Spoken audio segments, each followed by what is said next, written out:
Hello बच्चों, आज की क्लास में हम स्टार्ट करने वाले हैं भारतीय अर्थव्यवस्था के विकास का चैप्टर नंबर 3 का पार्ट नंबर 3। ऑलरेडी इसके ऊपर 2 पार्ट में इसके लिए अपलोड कर चुका हूं। अगर आपने वो नहीं देखा तो वो भी देख लेना। दोनों पार्ट से मैंने आपको बताया था कि 1950 से 1990 में कृषि क्षेत्रों के अंदर क्या क्या सुधार किए गए थे।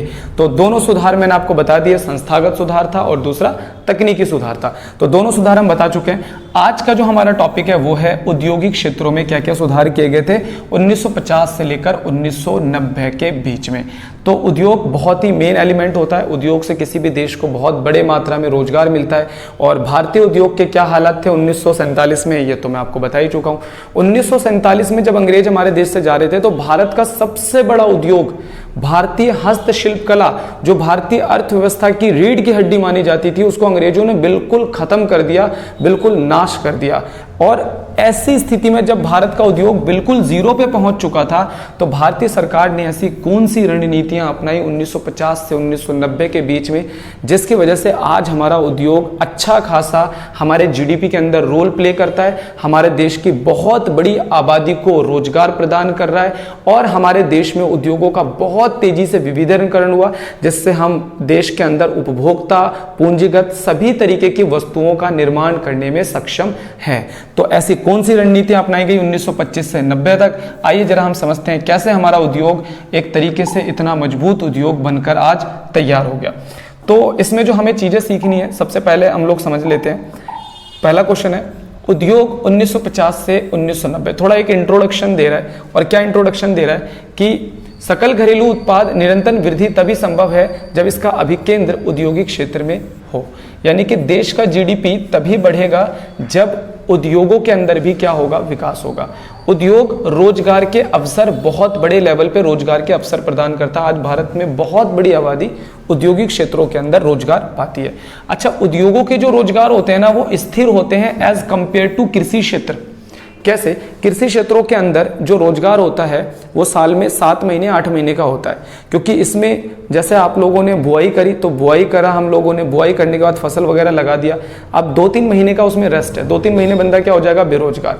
तो इस तरीके से कृषि क्षेत्रों में स्थायी रोजगार नहीं मिलता, लेकिन औद्योगिक क्षेत्रों में रोजगार स्थायी तौर पर मिलता है, क्योंकि फैक्ट्री में, कारखानों में लोग जो काम करने वाले लोग हैं उन्हें 12 महीने रोजगार इजिली मिल जाता है। तो कृषि क्षेत्रों के मुकाबले औद्योगिक क्षेत्रों में एक स्थिर रोजगार मिलता है। इसलिए रोजगार के पर्पस से भी देखा जाए तो उद्योग बहुत महत्वपूर्ण है देश के अंदर। औपनिवेशिक शासनकाल के दौरान भारत ने अपनी सबसे बड़ी उद्योग हस्तशिल्प कला को पूरी तरीके से खो दिया था। पंचवर्षीय योजनाओं के माध्यम से उद्योग विकास करना भारत की एक प्राथमिकता थी। पंचवर्षीय योजनाओं में उद्योगों को बढ़ाना भारत का सब बहुत बड़ा एक मुद्दा था। और भारत का जो द्वितीय पंचवर्षीय योजना अपनाया गया, जो 1956 में सेकंड पंचवर्षीय योजना भारत में अपनाई गई थी, जिसके रख रखाव और जिसके एक तरीके से जिसकी संरचना और रूपरेखा तैयार करी थी पीसी महालनोबिस ने, वो पंचवर्षीय योजना हमारे उद्योगों के लिए ही थी। दूसरे नंबर की बात यह है, अब यहां पर जो मैं आपको बताने जा रहा हूं इसी के ऊपर अगला क्वेश्चन भी है और ये बात आप अच्छे से समझना। आयोजकों मतलब जो योजना बना रहे थे, उनका मानना यह था कि औद्योगिक विकास के लिए मजबूत आधारिक संरचना की जरूरत है और आधार की आवश्यकता है, जिसके लिए बड़े पैमाने पर निवेश की आवश्यकता थी, जो कि केवल सार्वजनिक क्षेत्र के प्रत्यक्ष महत्वपूर्ण भागीदारी के माध्यम से ही संभव किया जा सकता था या प्राप्त किया जा सकता था। देखो, जब हमारा देश आजाद हुआ तो उद्योग बिल्कुल खत्म हो चुके थे। अब वहां से उद्योग को ऊपर लेकर जाना है। देश के अंदर किसी भी चीज का उद्योग मौजूद नहीं है और वहां से सारी चीजों का उद्योग अगर पैदा करना है तो अब इतना बड़ा इन्वेस्टमेंट कौन करे। तो देखा गया कि देश में तो वैसे ही लोगों की हालत बहुत ज्यादा बुरी है। लोगों के पास बिल्कुल पैसा नहीं है, और जिन लोगों के पास अगर पैसा होगा भी तो देश के अंदर उद्योगों के इतने बुरे हालात हैं, किसी के पास कोई बिजनेस आइडिया नहीं है, किसी के पास कोई मोटिवेशन नहीं है पैसा लगाने की, तो कौन पैसा लगाएगा। तो ये देखा गया कि उद्योगों को आगे बढ़ाने के लिए सरकार को ही आगे आना पड़ेगा, यानी कि सार्वजनिक क्षेत्र को ही उद्योगों को आगे बढ़ाने के लिए आना पड़ेगा। तो देखो, यही क्वेश्चन ही आ गया हमारे सामने। थोड़ा सा क्वेश्चन को समझना। पहले क्वेश्चन क्या कहता है, 1950 से 1990 में हमारा उद्योग बन गया था जीरो से हीरो, है ना। उद्योगों में हमने विविधीकरण करा, हमने बहुत सारे उद्योगों को देश में बनाकर खड़ा करा। एक भी उद्योग नहीं था, इतने सारे उद्योग बनाकर खड़ा कर दिया।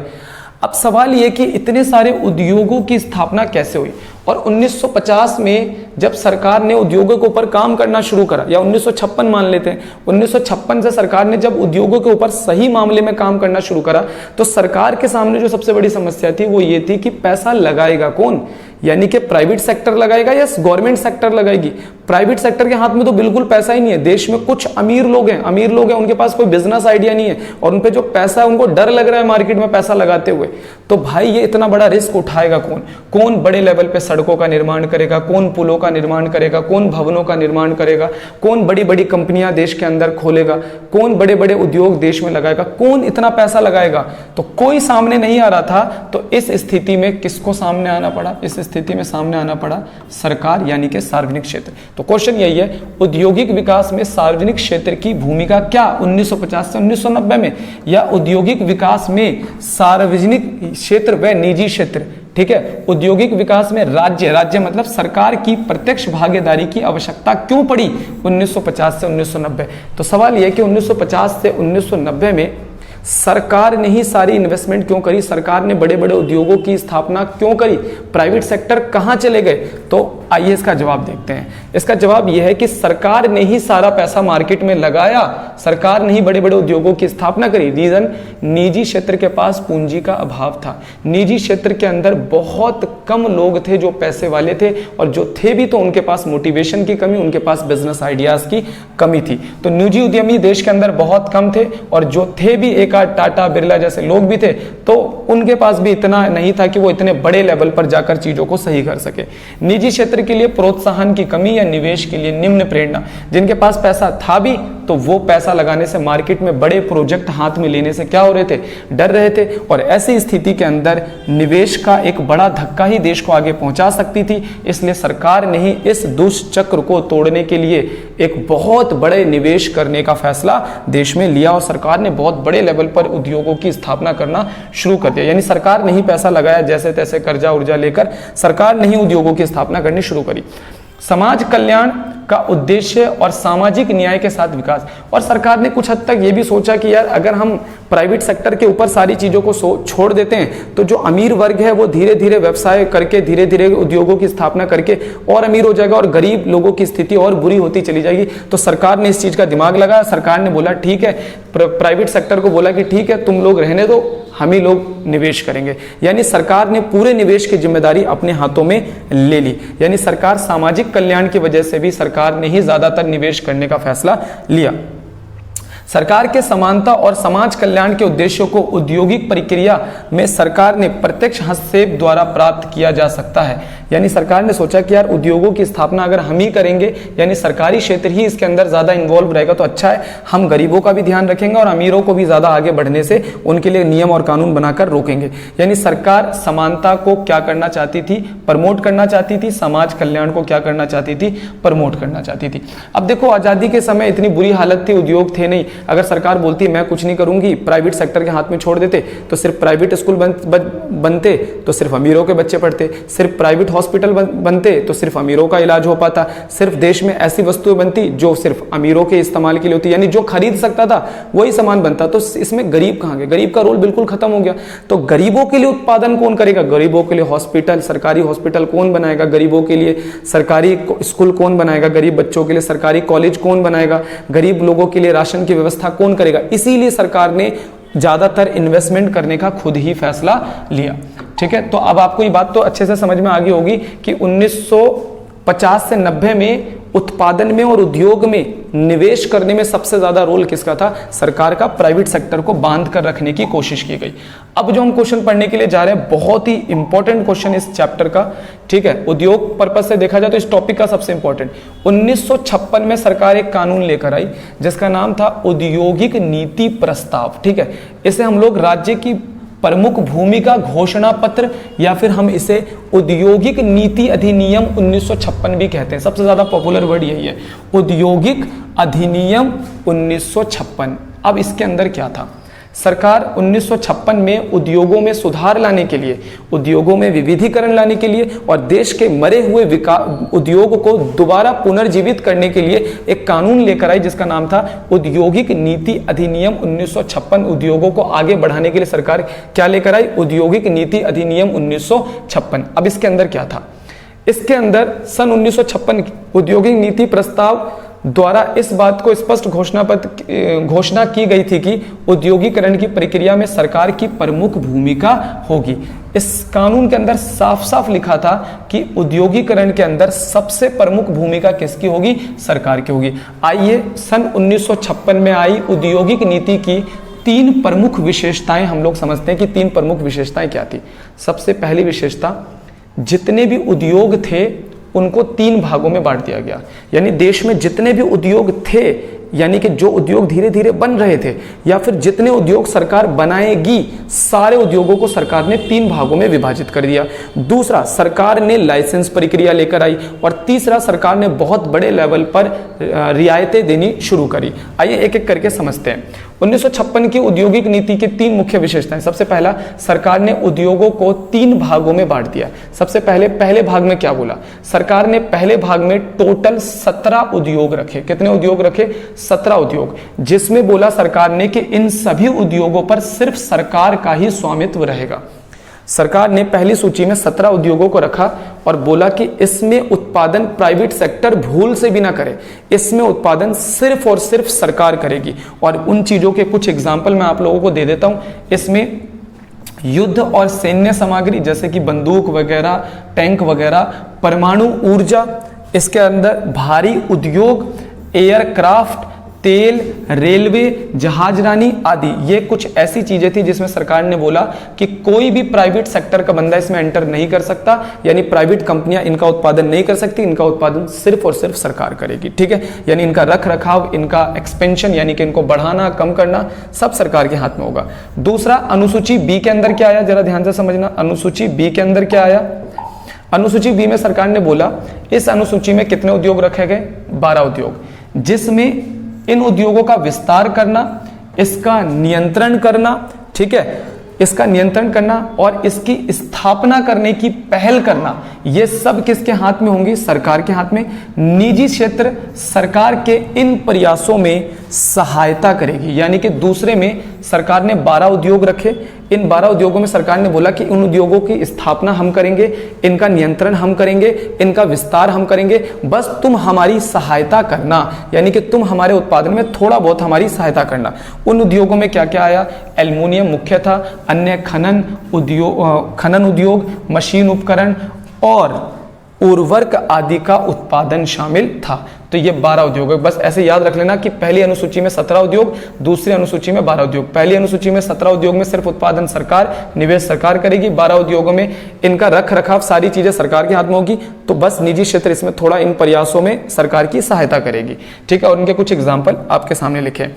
तीसरी अनुसूची में सरकार ने क्या बोला? इस अनुसूची में निजी क्षेत्र में आने वाले अन्य उद्योग शामिल थे। सरकार सभी उद्योगों के विकास के लिए सुविधा और लाभ प्रदान करेगी। यह उद्योग सरकार द्वारा 1951 की औद्योगिक अधिनियम के तहत लाइसेंस व्यवस्था के जरिए नियंत्रित की जाएगी। तीसरी अनुसूची में सरकार ने उन सभी उद्योगों को रखा जिसमें निजी क्षेत्र उत्पादन कर सकते थे, निजी क्षेत्र फ्रीली उत्पादन कर सकते थे, लेकिन उत्पादन करने के लिए उन्हें सरकार से लाइसेंस लेना पड़ेगा। जिसके अंदर जैसे बिस्किट का उत्पादन करना है, कपड़ों का उत्पादन करना है, फर्नीचर का उत्पादन करना है, तो ये सारी चीजें सरकार ने निजी क्षेत्र के हाथ में दे दिया। लेकिन ये भी बोला कि भाई तुम्हें उत्पादन करने से पहले हमसे क्या लेना पड़ेगा? लाइसेंस लेना पड़ेगा। तो 1956 की औद्योगिक नीति जो आई उसमें सबसे पहली विशेषता यह थी कि सरकार ने देश के सारे उद्योगों को 3 भागों में विभाजित कर दिया था। अब सेकंड है औद्योगिक लाइसेंसिंग नीति। औद्योगिक अधिनियम 1956 में सरकार ने सभी उद्योगों को 3 भागों में विभाजित कर दिया और सरकार ने जो कि तीसरी अनुसूची थी, उसमें सरकार ने बताया कि इसमें निजी क्षेत्र वाले उत्पादन कर सकते हैं। जैसे कि मान लो फर्नीचर की फैक्ट्री या कारखाना खोलना चाहते हैं, या फिर कोई इलेक्ट्रॉनिक आइटम का फर्नीचर या कारखाना लगाना चाहते हैं, या फिर तुम किसी कॉपी किताब बनाने के लिए फैक्ट्री कारखाना लगाना चाहते हो, बिस्किट बनाने की फैक्ट्री लगाना चाहते हो, तो ये सारे काम तुम कर सकते थे, सरकार ने छूट दी। लेकिन इन्हें करने से पहले आपको एक लिखित स्वीकृति लेना पड़ेगा, जिसे सरकार ने बोला, इसी को बोला सरकार ने लाइसेंस।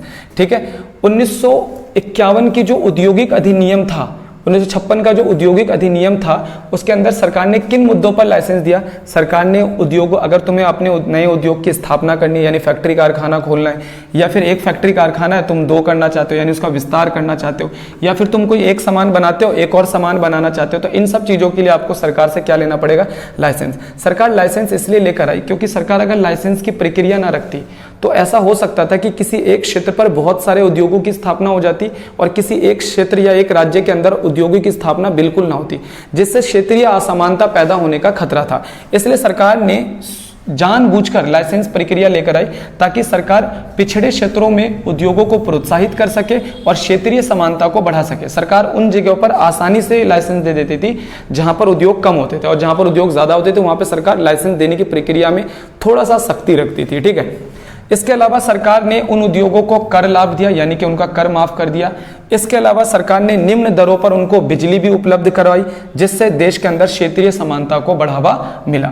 तो दूसरे नंबर पे सरकार ने लाइसेंस नीति दिया, यानी कि जो प्राइवेट सेक्टर था, निजी क्षेत्र था, उनको फ्री नहीं छोड़ा, उनको बिजनेस करने का अधिकार दिया, उनको फैक्ट्री कारखाना खोलने का अधिकार दिया, लेकिन सरकार की परमिशन के साथ, यानी कि लाइसेंस के साथ। बहुत बड़े लेवल पे सरकार ने औद्योगिक रियायतें दी। 1956 औद्योगिक अधिनियम के अंदर सरकार ने उद्योगों को प्रमोट करने के लिए बहुत बड़े लेवल पर औद्योगिक रियायतें देनी शुरू करी, यानी कि कम दर पर बिजली, पानी की सुविधाएं देना, कर अवकाश देना। ठीक है, ये सारे काम सरकार ने शुरू करे। तो तीन प्रमुख बातें थी 1956 औद्योगिक अधिनियम की। पहला, तीन भागों में हमने अपने पूरे उद्योग को बदल दिया, यानी कि चेंज कर दिया, विभाजित कर दिया। दूसरा, लाइसेंस की प्रक्रिया, और तीसरा, औद्योगिक रियायत।